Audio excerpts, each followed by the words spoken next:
খোদ রবীন্দ্রনাথের পছন্দের জায়গা বলে বিখ্যাত শান্তিনিকেতনে শহরের নামকে কালিমালিপ্ত করছে একাধিক প্রতিষ্ঠান। ক্রমশ বেড়ে চলেছে মধুচক্রের রমরমা। শান্তিনিকেতনে মধুচক্র চালানোর অভিযোগ, উদ্ধার বেশ কয়েকজন মহিলা। হোটেল মালিককে গ্রেপ্তার করে সিল করা হয়েছে হোটেলটিকে। সূত্র অনুযায়ী জানা যাচ্ছে, শান্তিনিকেতন থানার অন্তর্গত গোয়ালপাড়া সংলগ্ন এলাকায় মা অ্যাপার্টমেন্ট নামে একটি হোমস্টে রয়েছে। সেখান থেকেই এদিন 4 জন মহিলাকে উদ্ধার করা হয় এবং 2 জন ব্যক্তিকে গ্রেপ্তার করা হয়। সূত্রের খবর, আজ সকালে তাদের বোলপুর মহকুমা আদালতে নিয়ে যাওয়া হয়েছে। না, আমি তো এটা জানতাম না, এটা তো আপনাদের কাছ থেকেই শুনলাম। কারণ এখন হচ্ছে আমাদের যে অ্যাসোসিয়েশনের যে হোটেল আছে, যে আমাদের লিস্টেড, তার বাইরে এখন প্রচুর হোটেল, হোমস্টে, লজ, তারপর এয়ারবিএনবিতে কিছু ফ্ল্যাট ভাড়া দিচ্ছে, যেগুলো আমরা জানিও না বা আমাদের লিস্টে নথিভুক্তও নয়।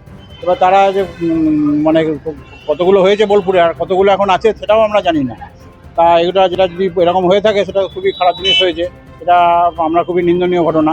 আমরা চাইবো যে এটা না ঘটুক এবং প্রশাসন এটা স্টেপ নিক, যাতে এই ব্যাপারটা যেন ওরা দেখে নেন। একটু না, হোটেল অ্যাসোসিয়েশনে আমরা সবাই মিলে আমাদের নিজেরা মিটিং করে এটাকে করবো এবং যাতে আর নেক্সট না ঘটে সেটার ব্যাপারে আমরা আরও পদক্ষেপ নেবো। প্রশাসনকে সঙ্গে বলবো যে সজাগ থাকতে। এটা খুবই নিন্দনীয় ঘটনা, এটা হওয়া উচিত না। যেটা হয়েছে যেটা, তো আমরা চাইবো না যেটা নেক্সট আরও হোক এবং সবাই মিলে এটা পদক্ষেপ নিয়ে এটাকে যাতে বন্ধ করা যায় সেটাও আমাদেরকে দেখতে হবে। শান্তিনিকেতনের বেশ কিছু জায়গায় এই ধরনের মধুচক্র চলছে বলে জানা গেছে। কে বা কারা এই মধুচক্রগুলির পিছনে রয়েছে, পুলিশ সেই বিষয়ে তদন্ত চালাচ্ছে। দ্য সহজ পাঠ, সহজ কথা, সঠিক তথ্য।